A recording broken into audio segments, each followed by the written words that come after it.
উদয়ন গুহা আমার কাছে মশা মাছি।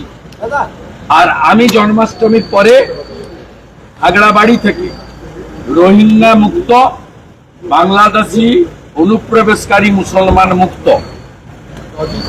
পশ্চিমবঙ্গ ডাক দিয়ে পদযাত্রাটা এখান থেকে শুরু করব। না না, মিলে মিলে মিলে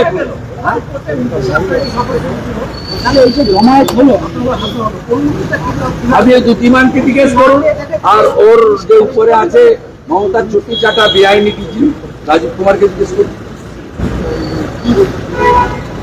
জিজ্ঞেস করুন। ও আমাকে বলছিল একজন গাড়ি ভেঙেছে, আমি অ্যারেস্ট করেছি। ও অ্যারেস্ট করার কি, ওকেই জবাবদিহি করতে হবে। আমি আটঘাট বেঁধে আইনগত দিকটা ঠিকঠাক করে এসেছি, এগুলো করে কিছু করা যাবে না। আমাকে বাড়ি গিয়ে অ্যাটাক করেছিল, আজকে গাড়ি ভেঙেছে, আমাকে এগুলো করে যত করবেন তত বেশি। এই কারণে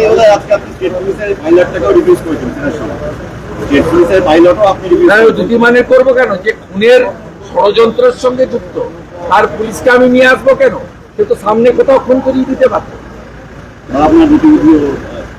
সে তো আরো বড় ষড়যন্ত্র করতে পারতো, কারণ তার মিশন তো সাকসেস হয়নি। আমি বুলেট প্রুফ গাড়িতে উঠেছি, আমি যদি এই গাড়িটায় থাকতাম, ওই পাথর আর ওই কাঠের যে বাঁশগুলো দিয়ে মারছিল, কতক্ষণ 2 মিনিটে উড়ে যেত এবং ভিতরে আমাকে পাথর ছুঁড়ে মাথা থেতলে চোখের সামনে দেখেছে, ভিডিও সব কথা বলছে।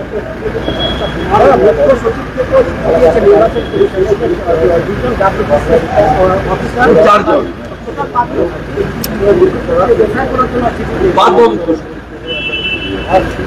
13cc করে নেন, রুল 13cc ক্রিস্টাল ক্লিয়ার আছে। পলিটিক্যাল লোক অর্থাৎ মুখ্যমন্ত্রীর কোনো রোল নেই ইলেকশন কমিশনে।